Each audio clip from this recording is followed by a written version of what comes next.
மாதேவா மாதேவா மார்கழி உற்சவம் திருவெம்பாவை. மாதேவா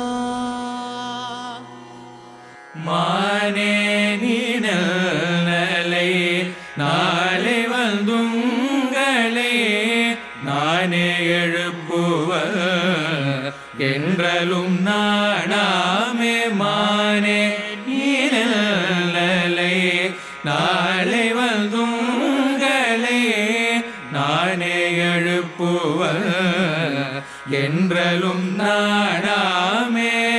போன திசை பகராய் இன்னம் புலந்தில்ரோ போன திசை பகராய் இன்னம் புலந்தில்ரோ வானே நிலனே பிறவே அறிவறியான் தானே பல்தெம்மை தலையளித்தாட்கொண்டருளும் வான்வார்கழல் பாடி வந்தோர்க்கும் வாய் திராவாய் தானே வந்தெம்மை தலையளித்தாட்கொண்டருளும் வான்வார்கழல் பாடி வந்தோர்க்கும் வாய் திராவாய்.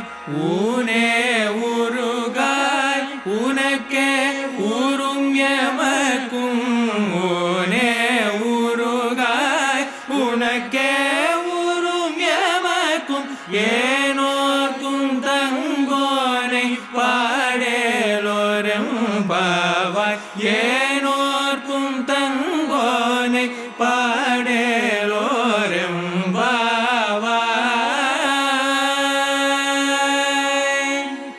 பாடல் 6. விளக்கம்.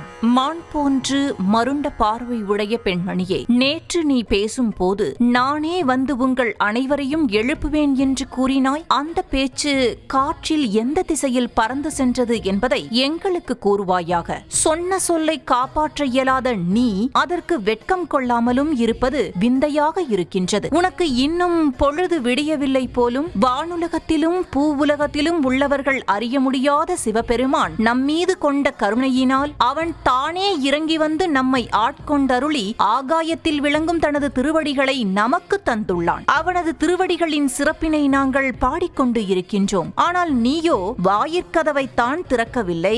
உனது வாயினை திறந்தாவது ஏதேனும் வார்த்தை பேசலாம் அல்லவா? ஏன் அதுவும் செய்யாமல் இருக்கின்றாய்? அவனது புகழினை கேட்ட பின்னரும் உள்ளமும் உடலும் உருகாமல் இருக்கும் நிலை உனக்கே உரிய தனித்தன்மை. அவ்வாறு இருக்கும் உனக்கும் எங்களுக்கும் உலகில் உள்ள ஏனையோருக்கும் தலைவனாக உள்ள சிவபெருமானின் புகழினை நாங்கள் பாடிக்கொண்டு இருப்போம் என்றனர். மாதேவா மாதேவா மார்கழி உற்சவம் திருவெம்பாவை. மாதேவா